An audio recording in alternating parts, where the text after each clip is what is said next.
नमस्कार सभी को प्रणाम। मैं अरुण मिश्रा, एक वैदिक एस्ट्रोलॉजर हूँ और मेरी ये फर्स्ट वीडियो है। अभी तक मैं शॉर्ट्स डेली बाय डेली किसी न किसी टॉपिक पे डालता रहता हूँ। तो मैं आज हेल्थ के बारे में बात करना चाहूँगा आप लोगों से कि हेल्थ का एस्ट्रोलॉजी के हिसाब से क्या सीक्रेट है। यानी कि एस्ट्रोलॉजी के हिसाब से हम हेल्थ के बारे में भी जान सकते हैं, क्योंकि सभी लोग को कुछ ना कुछ समस्याएँ होती हैं।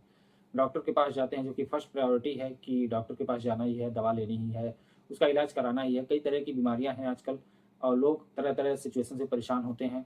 तो सबसे बड़ी बीमारी मैं कहूँगा एस्ट्रोलॉजिकल हिसाब से कि मानसिक, यानी कि आपका जो मानसिक क्षमता है, आप क्या सोचते हैं, उस पर डिपेंड करता है।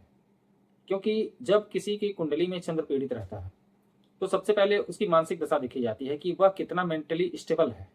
क्योंकि लगभग बीमारियां तो वहीं से शुरू होती हैं। क्योंकि जब चंद्र पीड़ित रहेगा आपका, तो लगभग बीमारियां वहीं से शुरू होंगी। वहीं से पेट से संबंधित शिकायत, हेड से संबंधित शिकायत, बाल झड़ रहे हैं या पक रहे हैं, जो भी सिचुएशन है वहीं से आती है। तो ऐसे ही सबसे पहले हम कुंडली में लग्न देखते हैं। लग्न हमारा शरीर है, वहां से उसके राशि को देखते हैं। उससे पता चलती है कि क्या उसको चीजें हो सकती हैं। अगर राशि या ग्रह या वहां के लग्न से अगर पीड़ित हैं, तो यानी कि शरीर में कोई ना कोई समस्या हो सकती है। जैसे मैं आपको बताना चाहूंगा कि मेष राशि जो होती है वह कालपुरुष की पत्रिका के हिसाब से फर्स्ट राशि होती है लग्न की, और वहां के स्वामी मंगल होते हैं। यानी कि मंगल स्वामी है और सूर्य लग्न स्थान के कारक है। तो हम कुंडली में सूर्य मंगल दोनों को देखेंगे और तात्कालिक रूप से आपकी कुंडली में जो सिचुएशन है, यानी कि तात्कालिक रूप से आपकी कुंडली में कौन लग्नेश है, उनका क्या स्वभाव है, क्या राशि है, वह पीड़ित है या नहीं है, किसी अशुभ ग्रह की दृष्टि तो नहीं है, उस अनुसार हर एक सिचुएशन को, यानी 12 के 12 भाव को भी हम देख सकते हैं कि कौन ग्रह कहाँ पीड़ित है, वहां के कारक कौन है, वहां के भावेश कौन है। वह अगर पीड़ित है, उससे संबंधित बीमारियां आपको होती हैं। तो सबसे पहले मैं मेष लग्न के बारे में बात करूंगा कि मेष से अगर मेष राशि है या मंगल है या सूर्य है, उनके अशुभ दृष्टि है या अशुभ भाव में है, अशुभ प्रभाव है, तो इससे रिलेटेड आपको हेड से सिचुएशन, यहाँ से जो पूरा भाग होता है, ये आपका कहीं ना कहीं असरदार होगा। आपको हेडेक होगा, आपको हेड से संबंधित समस्या हो सकती है। और अगर लग्न की बात करें तो पूरा शरीर ही है, वहां से हम सबसे पहले पूरा शरीर ही देखेंगे। लेकिन मेष राशि से हमको हेड से दिक्कत होती है और इससे रिलेटेड जो भी संरचनाएं अंदर हैं उनको भी देखते हैं। और भी कई ग्रह हैं। काल पुरुष के हिसाब से दूसरा भाव जो होता है, यानी कि दूसरा राशि जो होता है वो वृषभ राशि होता है। तो वृषभ राशि से हम आपके गले को देखते हैं। यहाँ की जो सिचुएशन होगी, यहाँ से संबंधित जो भी बीमारी होगी, हम वृष राशि से देखेंगे। यानी कि यहाँ से थायराइड भी देखा जाता है, यहाँ से आपका गला देखा जाता है, यहाँ से आप बहुत सारी चीज़ों को जान सकते हैं। यहाँ से आप बाल भी देखते हैं और कहीं ना कहीं यहाँ से भी सिर को देखा जाता है। और वहाँ के कारक जो है गुरु हैं, गुरु को भी देखेंगे। और वृषभ राशि के जो स्वामी हैं वो शुक्र हैं, उनको भी देखेंगे। तो इससे पता चलता है दूसरा भाव।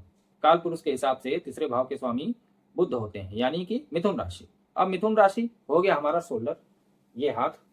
अगर इससे रिलेटेड कहीं कोई समस्या आ रही है तो हम मिथुन राशि को देखेंगे, यानी तीसरे भाव को देखेंगे। वहां से वहां के तात्कालिक जो स्वामी हैं उनको देखेंगे। चतुर्थ भाव की बात करें तो वहां के स्वामी चंद्रमा होते हैं, जो परमानेंट कारक हैं वहां के। और तात्कालिक रूप से आपकी कुंडली में कौन है उनको भी देखेंगे। जहां से हम इसको चेस्ट को देखते हैं, ये हमारा चेस्ट है। चेस्ट से संबंधित जो भी समस्याएं होती हैं, छाती से संबंधित जो भी समस्याएं होती हैं, चाहे वो पुरुष हो, चाहे वो महिला हो, चाहे वो बच्चा हो, कोई। मैं आपको बस एक मोटी मोटा चीज बता रहा हूँ, ना कि पूरी गहराई से बता रहा हूँ। एक सिंपल बेसिक चीज बता रहा हूँ जो आपको जानना चाहिए। डॉक्टर को तो सभी कंसल्ट करते हैं, लेकिन आपको कुंडली भी चेक करना चाहिए इस मामले में।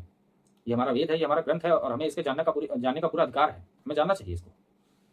अभी पंचम भाव पे आ जाते हैं, जहां से लोग संतान भाव देखते हैं, जहां से हमारी पढ़ाई शुरू होती है, जहां से हमारा विवेक शुरू होता है। अकेडमिक एजुकेशन तो हम चतुर्थ भाव से ही देख लेते हैं, लेकिन अभी हम हेल्थ के बारे में बात कर रहे हैं। तो पंचम भाव से चेस्ट, चेस्ट के निचला स्तर, चेस्ट का निचला स्तर यानी कि पेट के ऊपरी भाग का, यहाँ जो समस्याएं होती हैं लोगों को, जैसे गैस हो जाती है, यहाँ से रिलेटेड कोई भी दिक्कत होती है, तो हम उसको पंचम भाव से देखते हैं। और वहां के काल पुरुष के हिसाब से सूर्य वहां के स्वामी, तो सूर्य को भी देखेंगे। तात्कालिक रूप से जो वहां के स्वामी हैं उनको भी देखेंगे। तो प्रभाव देखिए, जब किसी ग्रह का अशुभ प्रभाव होगा तभी आपको दिक्कत होगी। अगर शुभ ग्रह का प्रभाव होगा तो वो आपका बीमारी ठीक कर देगा। हमें शुक्र और गुरु को ही ज्यादातर देखना है कि उनकी दृष्टि है तो वो चीजें ठीक हो सकती हैं। वो चीजें आगे चल के ठीक हो सकती हैं। दशा क्या है उसका, गोचर क्या है, और भी चीजें, और वर्ग चार्ट भी हम देखते हैं। अब आ जाते हैं छठे भाव पे। छठे भाव में काल पुरुष के हिसाब से कन्या राशि होती है। तो वहां से हम आपको पेट देखते हैं पूरा, यानी कि नाभि वाला एरिया जो होता है, वहां हम पूरा पेट देखते हैं। छठे भाव से, कन्या राशि से, यानी कि डाइजेशन इशू है आपको, आपको हजम नहीं हो रहा है कुछ भी, या किडनी से रिलेटेड कोई भी चीज़ होती है, यानी कि पेट का पूरा हिस्सा हम देखते हैं वहाँ से। इस सप्तम भाव के बारे में बात करते हैं कि सप्तम भाव जो होता है वह गुप्तांग के ऊपर का भाव होता है। बहुत लोग तो गुप्तांग भी कहते हैं, जबकि रिलेशनशिप भाव है, वहाँ से रिलेशनशिप भी हम देखते हैं, साझेदारी देखते हैं, विवाह देखते हैं। लेकिन सप्तम भाव जो होता है वो 7वीं राशि है, तुला राशि है। तुला राशि से यानी गुप्तांग के ऊपर का भाग हम देखते हैं, जिसे कटी प्रदेश भी कहते हैं। वहाँ से दिक्कत अगर होती है तो हम वहाँ के स्वामी को देखते हैं, वहाँ के कारक शुक्र हैं, तो शुक्र को भी देखेंगे, तात्कालिक रूप से जो स्वामी है उनको भी देखेंगे। अब आ जाते हैं अष्टम भाव पे। अष्टम भाव की राशि वृश्चिक राशि, काल पुरुष के हिसाब से, जबकि कारक वहाँ के शनि है, लेकिन काल पुरुष के हिसाब से वहाँ के स्वामी मंगल भी हैं, तो हम शनि मंगल दोनों को भी देखेंगे। और वहाँ की स्थिति देखेंगे कि कुंडली में आपकी की क्या स्थिति है, मतलब तात्कालिक रूप से वहाँ के स्वामी कौन है, उसके जिम्मेदार कौन है, वह पीड़ित है या नहीं पीड़ित है। तो वहाँ से हम गुप्तांग देखते हैं, यानी कि गुदा द्वार, हमारे गुप्त अंग, उसमें क्या दिक्कतें हैं, उससे रिलेटेड संबंधित कोई समस्या होती है, अशुभ ग्रहों का प्रभाव होता है तभी समस्या होती है, तो वहाँ से रिलेटेड अगर कोई दिक्कत है तो वह भी हम देखते हैं। अब आ जाते हैं नवम भाव से, जिसको भाग्य भाव कहा गया है, पिता का भाव कहा गया है। हमारे उत्तर क्षेत्र में हम वहाँ से उसको पिता देखते हैं, जबकि दक्षिण भारत में हम दशम से भी पिता देखते हैं। लेकिन वहाँ क्या है कि वहाँ से मैं हेल्थ की बात कर रहा हूँ, तो वहाँ आपका जांग देखते हैं, यानी कि आर्म की बात कर रहा हूँ, जो आपके पैर का एक मजबूत, यानी कि आपके शरीर में सबसे मजबूत हड्डी यही तो होती है, जांग का। तो नवम भाव से हम जांग को देखते हैं, वहाँ से रिलेटेड कोई पैर में समस्या होती है तो वहाँ उसको देखते हैं। नवम भाव के कारक सूर्य हैं, इसलिए हम सूर्य को भी देखेंगे, तात्कालिक रूप से जो ग्रह हैं वहाँ हम उनको भी देखेंगे। अब आ जाते हैं दसम भाव पे। दसम भाव काल पुरुष के हिसाब से मकर राशि होती है, और वहाँ के कारक बुध को भी माना गया है, शनि को भी माना गया है, क्योंकि कर्म के कारक दोनों ही होंगे मेरे हिसाब से, और सबके हिसाब से भी हो सकते हैं, क्योंकि शनि है कर्म के देवता और बुध है बुद्धि के कारक। भाई अगर हम कोई कार्य करेंगे तो उसमें परिश्रम की आवश्यकता है, तो परिश्रम तो मजदूर भी करते हैं, सभी लोग करते हैं, लेकिन उसमें बुद्धि का भी प्रयोग होता है, इसलिए हम बुध और शनि दोनों को लेंगे। तो तात्कालिक रूप से जो स्वामी होंगे उनको भी देखेंगे, तो वहाँ से जो समस्या होती है वह आपके घुटनों से रिलेटेड, यानी घुटनों में अगर कोई समस्या आ रही है आपकी, तो वहाँ से संबंधित दसम भाव से हम देखेंगे। कमर से भी समस्या होती है तो वहाँ से देखते हैं, ऐसी भी सिचुएशन है। और जहाँ तक होता है कि स्पाइनल दिक्कत भी वहाँ से देखते हैं, यानी नस से संबंधित समस्या भी देखते हैं।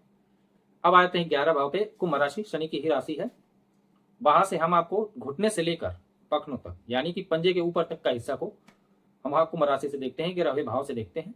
अगर वहाँ की राशि पीड़ित है, शनि पीड़ित है, तो उससे रिलेटेड समस्या हो सकती है। और आप तो जानते ही हैं कि शनि ही है कि जो कहीं ना कहीं गंभीर रूप से लंबे समय से चली आ रही बीमारियों का प्रतिनिधित्व करते हैं। अगर पीड़ित हैं तो लंबे समय से जो बीमारी चली आ रही है उसको अष्टम भाव से जोड़कर देखते हैं।